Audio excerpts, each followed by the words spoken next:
প্রিয় দর্শক বন্ধুরা, এই মুহূর্তের জন্য আপার প্রাইমারি থেকে আবারও একটি বিগ ব্রেকিং নিউজ আপডেট।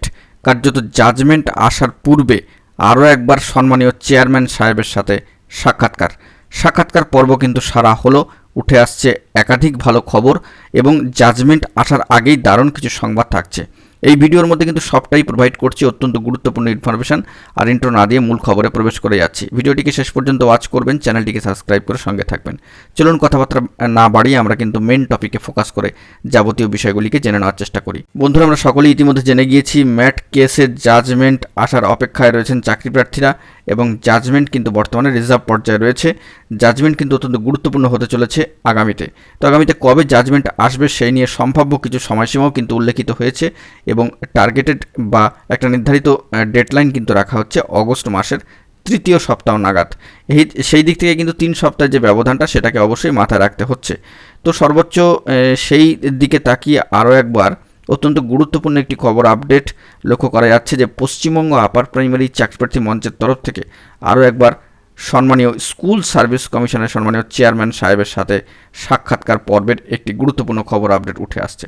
সরাসরি অন স্ক্রিনের বিষয়টি দেখতে পাচ্ছেন। আজকে স্কুল সার্ভিস কমিশনের সম্মানীয় মাননীয় চেয়ারম্যান সাহেবের সাথে আপার প্রাইমারি নিয়োগ এর ক্ষেত্রে জাজমেন্ট পরবর্তী দ্রুত যে রেকমেন্ডেশন প্রদান এবং অপেক্ষমান প্রার্থীদের দ্রুত কাউন্সেলিং সম্পর্কিত বিষয়কে কেন্দ্র করে দীর্ঘ সাক্ষাৎকার পর্ব কিন্তু সেরেছেন, এমনটাই বার্তা উঠে আসছে পশ্চিমবঙ্গ আপার প্রাইমারি চাকরিপ্রার্থী মঞ্চের গুরুত্বপূর্ণ সদস্যদের তরফ থেকে। ভেরিফাইড গ্রুপে তারা এই বিষয়ে কিন্তু ইতিমধ্যেই বার্তা প্রোভাইড করেছেন এবং আমরাও কিন্তু আপনাদের মাঝখানে সেই বিষয়টিকে তুলে ধরার চেষ্টা করছি যে অত্যন্ত গুরুত্বপূর্ণ আরও একটি স্টেপ এই মুহূর্তে দাঁড়িয়ে আজকের ডেটে আজকে স্কুল সার্ভিস কমিশনের সম্মানীয় মাননীয় চেয়ারম্যান সাহেবের সাথে সাক্ষাৎকার পর্ব, যা আপার প্রাইমারি নিয়োগ প্রসেসের ক্ষেত্রে জাজমেন্ট পরবর্তী সময় তো জাজমেন্ট তো হবেই এবং তার পরবর্তী ক্ষেত্রে দ্রুত রেকমেন্ডেশন লেটার প্রদান এবং জয়নিং সংক্রান্ত বিষয় নিয়ে উদ্যোগ গ্রহণ এবং কার্যত অপেক্ষমান প্রার্থী যারা রয়েছেন, যারা সেকেন্ড ফেজ কাউন্সেলিংয়ের অপেক্ষায় রয়েছেন, তাদের জন্য যাতে দ্রুত কাউন্সেলিং সম্পর্কিত নোটিফিকেশান আসে সেই বিষয় নিয়ে দীর্ঘ সাক্ষাৎকার পর্ব কিন্তু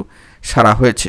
তেমনই বার্তা দেওয়া হচ্ছে এবং একেবারে দেখতে পাচ্ছেন চাকরিপ্রার্থী মঞ্চের গুরুত্বপূর্ণ অন্যতম সদস্যরা কিন্তু সেই বার্তাই প্রোভাইড করেছেন এবং আমরা কিন্তু খুব গুরুত্ব দিয়ে বিষয়টিকে আপনাদের মাঝখানে তুলে ধরার চেষ্টা করছি। আমরা জানি যে ম্যাট কেসের জাজমেন্ট আসার অপেক্ষায় রয়েছে এবং জাজমেন্ট কিন্তু 3 সপ্তাহ যে সময় ডিউরেশন, সেই কাছাকাছি সময় কিন্তু আসতে পারে এবং জাজমেন্ট পরবর্তী অনেকগুলো স্টেপ বা পদক্ষেপ বা কার্যকারী ভূমিকা পালন করতে হবে কমিশনকে।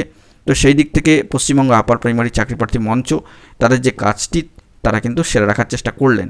এর আগেও আমরা বহুবার দেখেছি যে মঞ্চ কিন্তু অত্যন্ত অ্যাক্টিভলি এই কাজগুলোকে সম্পাদন করেন, তারা অত্যন্ত গুরুত্ব দিয়ে বিষয়গুলিকে কিন্তু নেন এবং তাই আগেভাগে তারা অর্ডার আসার পূর্বেই আরও একবার চেয়ারম্যান সাহেবের সাথে সাক্ষাৎকার পর্ব সারলেন। তো সেই দিক থেকে দেখতে গেলে এই ধরনের পদক্ষেপের যে একটা এফেক্ট পরবর্তী ক্ষেত্রে আসে গুরুত্বপূর্ণভাবে, সেটাও কিন্তু আমরা লক্ষ্য করেছি। তো নিয়োগের অপেক্ষায় যে সমস্ত চাকরি প্রার্থীরা রয়েছেন জয়নিংয়ের অপেক্ষায়, পাশাপাশি সেকেন্ড ফেজ কাউন্সেলিংয়ের অপেক্ষায় রয়েছেন, তাদের জন্য অত্যন্ত গুরুত্বপূর্ণ একটি খবর আপডেট অবশ্যই কিন্তু উঠে আসলো। এ বিষয়ে পরবর্তী ক্ষেত্রে আরও কী তথ্যাদি উঠে আসে সেই দিকে আমরা ফোকাস রাখছি। অবশ্যই তথ্য পেলে আপনাদের মাঝখানে সবার আগে সবার প্রথমে প্রোভাইড করে দেওয়ার চেষ্টা করব। এখন এই পর্যন্তই। অবশ্যই গুরুত্বপূর্ণ খবরগুলিকে পাওয়ার জন্য চ্যানেলটিকে সাবস্ক্রাইব করে সঙ্গে থাকুন এবং বিভ্রান্তিকর খবরগুলি থেকে দূরে থাকার চেষ্টা করুন। ভালো থাকুন, সুস্থ থাকুন। দেখা হচ্ছে পরবর্তী কোনো ভিডিওতে। ততক্ষণের জন্য ধন্যবাদ।